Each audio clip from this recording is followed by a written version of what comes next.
नमस्कार प्रिय विद्यार्थियों, स्वागत है आप सबका। तो हम लोग पढ़ रहे थे हिंदी काव्य साहित्य का इतिहास कक्षा 10 के लिए, और ये क्लास कक्षा 10 के लिए भी है, 9 के लिए भी है, 11वीं 12वीं के लिए भी है। जो हिंदी साहित्य का संक्षिप्त इतिहास है यहीं से प्रश्न बनेगा। तो ये काव्य खंड भाग 4 है। तो अब तक हम लोगों ने पढ़ा था कि आदिकालीन साहित्य को 5 भागों में बांटा गया है, जिसमें सिद्ध साहित्य है, नाथ साहित्य है, और जैन या रास साहित्य है, चारण या रासो साहित्य है, लौकिक साहित्य है। तो आइए देखते हैं जो आपकी परीक्षा में आदिकाल से जो प्रश्न बनेंगे। तो सिद्ध साहित्य से भी प्रश्न नहीं पूछा जाएगा, ना ही नाथ साहित्य से पूछा जाएगा, न जैन साहित्य से पूछा जाएगा, और ना तो लौकिक साहित्य से पूछा जाएगा। आपकी परीक्षा में प्रश्न बनेगा रासो साहित्य से। तो आइए थोड़ा सा देखते हैं सिद्ध साहित्य नाथ साहित्य के भी विषय में।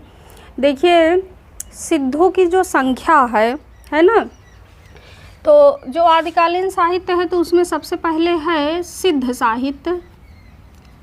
सिद्ध साहित्य है तो यहाँ ध्यान दीजिए कि सिद्धों की जो संख्या है तो वो 84 है। सिद्धों की संख्या कितनी है? 84 है। इसको आप नोट करते चलेंगे कि सिद्धों की संख्या 84 है।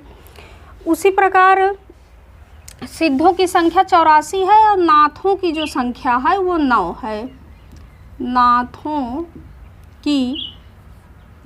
की संख्या है ना, नाथों की संख्या जो है वो 9 है।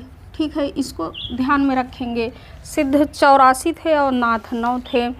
अब देखिए कि हिंदी के प्रथम कवि, यदि आपसे पूछा जाए कि हिंदी का प्रथम कवि कौन है ना, तो आप लोग हिंदी साहित्य पढ़ रहे हैं तो इतना मालूम होना चाहिए कि हिंदी का प्रथम कवि कौन है। तो हिंदी के प्रथम कवि हैं सराहपा। सराहपा हिंदी के प्रथम कवि हैं। तो आप ऐसे नोट कर सकते हैं कि सराहपा को हिंदी का प्रथम कवि माना जाता है। सराहपा को हिंदी का प्रथम कवि माना जाता है। और ध्यान रखेंगे कि यदि पूछा, सराहपा तो हिंदी के प्रथम कवि हैं, ठीक, हिंदी के प्रथम कवि सराहपा हैं, और सराहपा ही सिद्ध साहित्य के अंतर्गत आते हैं। तो हिंदी के तो प्रथम कवि सराहपा हैं, लेकिन यदि पूछा जाए हिंदी की प्रथम रचना, तो नोट करेंगे कि हिंदी की प्रथम रचना, तो हिंदी की प्रथम रचना श्रावकाचार है। श्रावकाचार, और इसका प्रकाशन वर्ष है 933 ईस्वी है। तो हिंदी की प्रथम रचना श्रावकाचार है 933 ईस्वी। और यह रचना है, किसकी रचना है? तो देवसेन की रचना है। ये देवसेन की रचना है। ये जैन आचार्य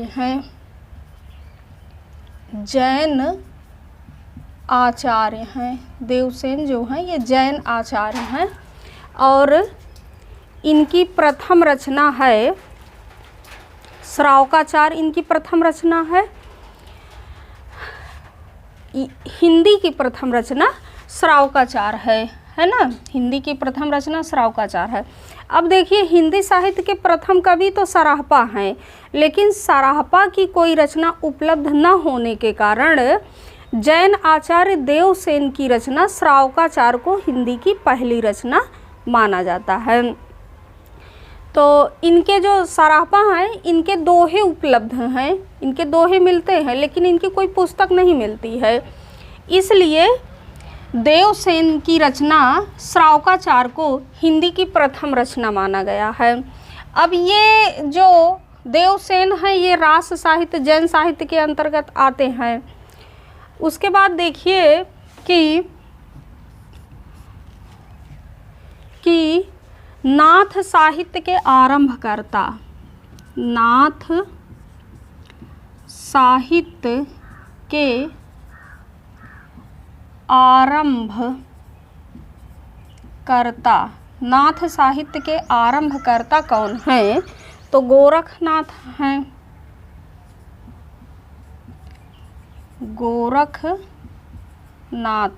गोरखनाथ नाथ साहित्य के आरंभकर्ता हैं, है ना। और नाथ साहित्य का प्रवर्तक भी इन्हीं गोरखनाथ को ही माना जाता है। नाथ साहित्य के आरंभकर्ता कौन है? गोरखनाथ हैं। उसके बाद ध्यान रखेंगे कि गोरखनाथ के गुरु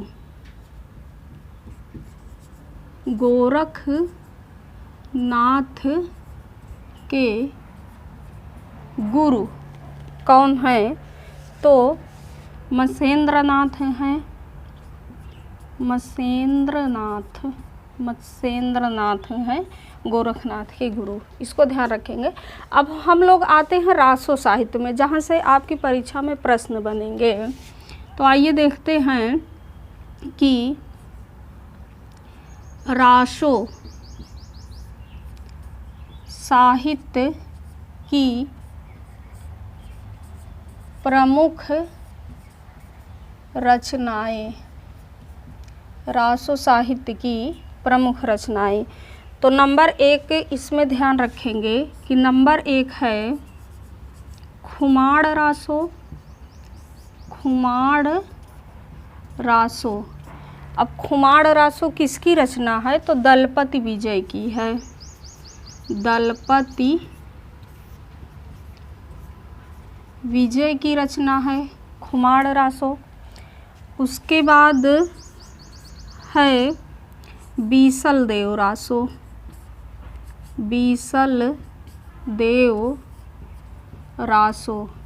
अब बीसल देव रासो किसकी रचना है? तो नरपति नाल की रचना है।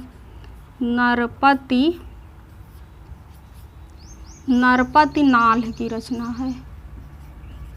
नाल की रचना है बीसल देव रासो, है ना। और दोनों प्रबंध काव्य हैं। खुमाड़ रासो वीर रस प्रधान रचना है, बीसल देव रासो ये श्रृंगार रस प्रधान रचना है। हम लोग अभी आगे विशेषता देखेंगे कि आदिकालीन साहित्य की विशेषता में आएगा कि श्रृंगार एवं वीर रस की प्रधानता। तो इसी कारण है कि ये जो दलपति विजय की रचना, ये खुमाड़ रासो या पृथ्वीराज रासो, ये सब वीर रस प्रधान रचनाएं हैं। बीसल देव रासो श्रृंगार रस प्रधान रचना है। तो देखिए कि खुमाड़ रासो हो गया। खुमाड़ रासो किसकी रचना है? दलपति विजय की है। और बीसल देव रासो किसकी रचना है? नरपति नाल की है। तो ऐसे याद रख लेंगे 20 नर, है ना। 20 नर आदमी का पर्यायवाची है, तो 20 नर। तो बीसल देव रासो किसकी रचना है? नरपति नाल की रचना है। उसके बाद देखिए कि चंदवरदाई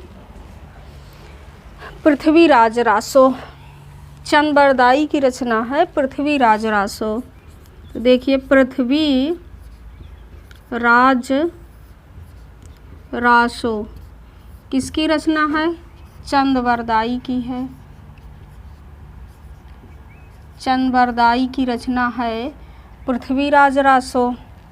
उसके बाद नंबर 4 है विजयपाल रासो।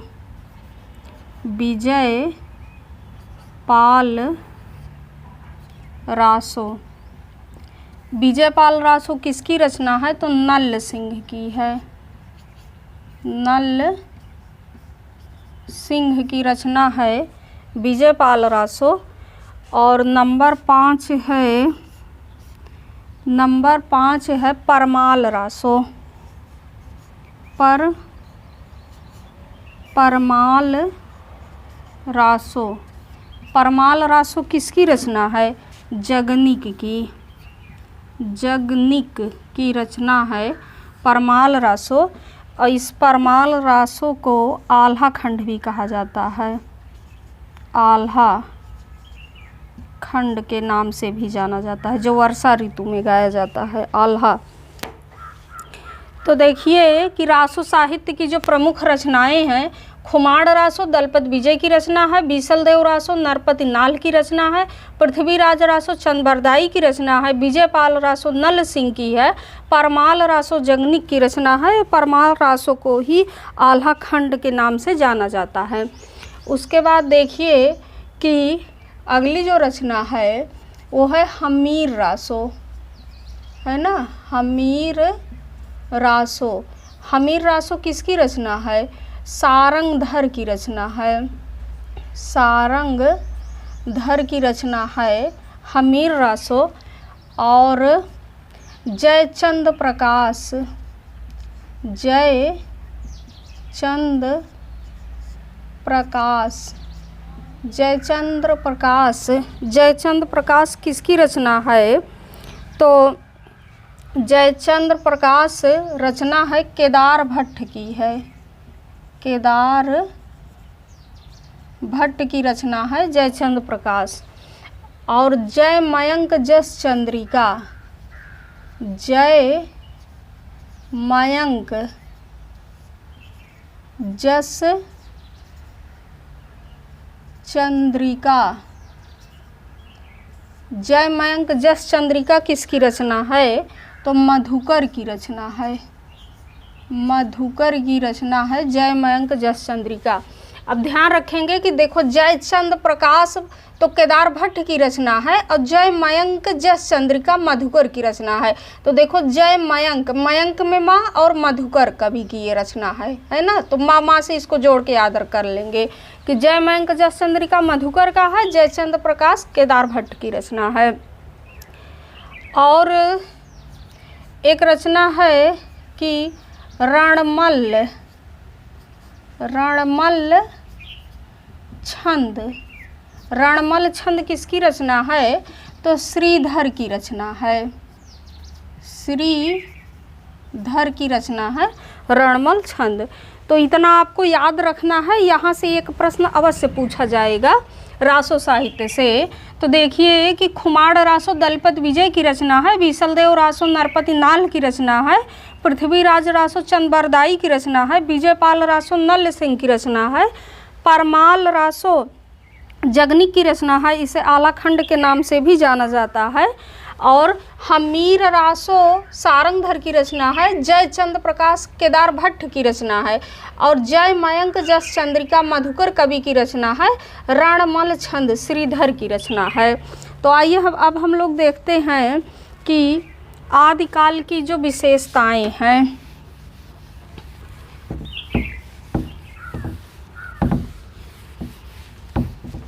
आदिकाल की विशेषताएं।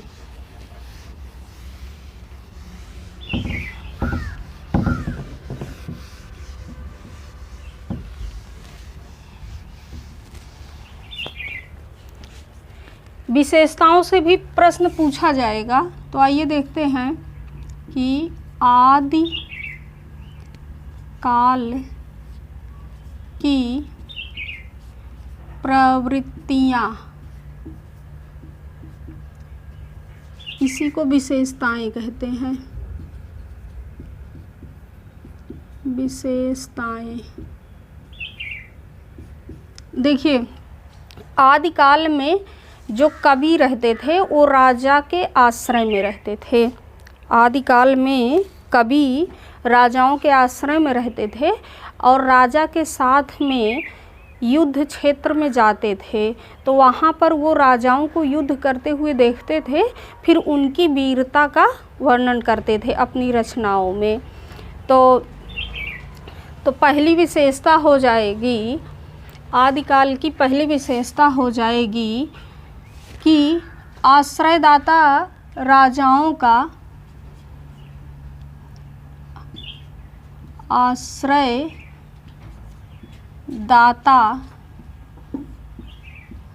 राजाओं की प्रशंसा, आश्रयदाता राजाओं की प्रशंसा। पहली विशेषता तो ये हो जाएगी भाई, कवि लोग राजाओं के आश्रय में रहते थे और उनकी वीरता का वर्णन करते थे, तो पहली विशेषता हो जाएगी आश्रयदाता राजाओं की प्रशंसा। उसके बाद अब प्रशंसा क्या करते थे, राजा लोग जो युद्ध करते थे तो उन्हीं की वीरता का वर्णन करते थे, तो दूसरी विशेषता हो जाएगी कि युद्धों का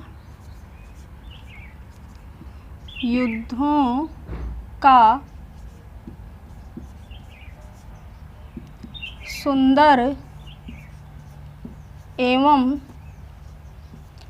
सजीव चित्रण।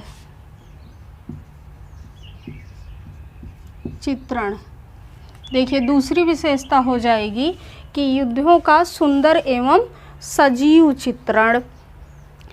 कवि लोग राजा के साथ में जाते थे, वो अपनी आँखों से देखते थे राजा जिस प्रकार से युद्ध करते थे और उसको बढ़ा चढ़ा कर कवि लोग वर्णन करते थे, है ना।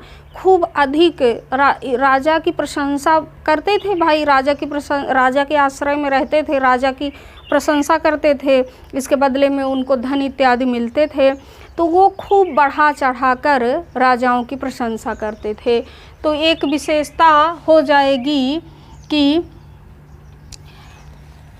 अतिशयोक्ति चित्रण, है ना, खूब बढ़ा चढ़ा कर करते थे, राजाओं की जो प्रशंसा करते थे तो उसको खूब बढ़ा चढ़ा कर करते थे। तो तीसरी विशेषता हो जाएगी कि राजाओं की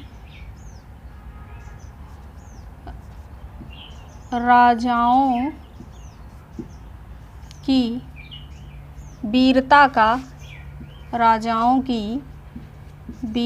का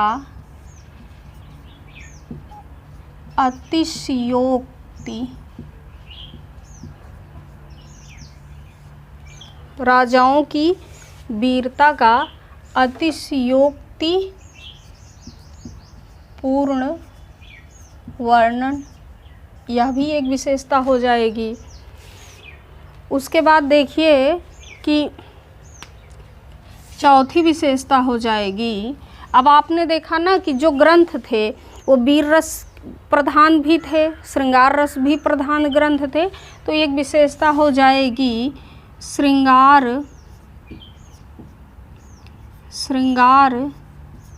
एवं वीर रस की प्रधानता। यह भी एक विशेषता हो जाएगी कि जो साहित्य लिखे गए वो श्रृंगार एवं वीर रस प्रधान लिखे गए, तो श्रृंगार एवं वीर रस की प्रधानता हो जाएगा। अच्छा, भाषा कैसी थी, आदिकाल की जो भाषा थी वो डिंगल पिंगल थी, तो यह भी एक विशेषता हो जाएगा कि डिंगल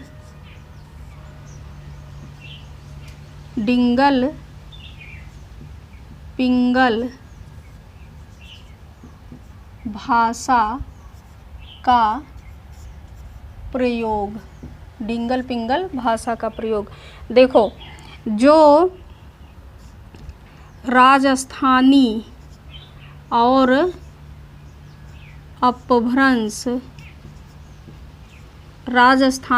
अपभ्रंश मिली भाषा थी उसको डिंगल कहा गया, और जो ब्रज और अपभ्रंश युक्त भाषा थी उसको क्या कहा गया, पिंगल कहा गया। तो आदिकाल में जो भाषा थी वो डिंगल और पिंगल थी, तो यह भी एक विशेषता हो जाएगा।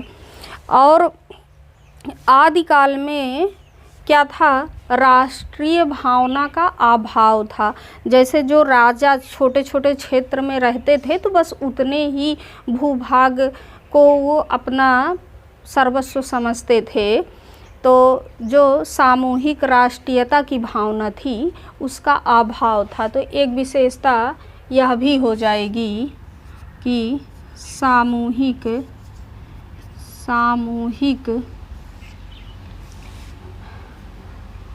राष्ट्रीयता की भावना का अभाव था। सामूहिक राष्ट्रीयता की भावना का अभाव था। तो ये सब आदि काल की विशेषताएं हो जाएगा। तो इसको आप ध्यान रखिएगा कि आश्रयदाता राजाओं की प्रशंसा, युद्धों का सुंदर एवं सजीव चित्रण, राजाओं की वीरता का अतिशयोक्तिपूर्ण वर्णन, श्रृंगार एवं वीर रस की प्रधानता, भाषा डिंगल पिंगल, सामूहिक राष्ट्रीय भावना का अभाव था।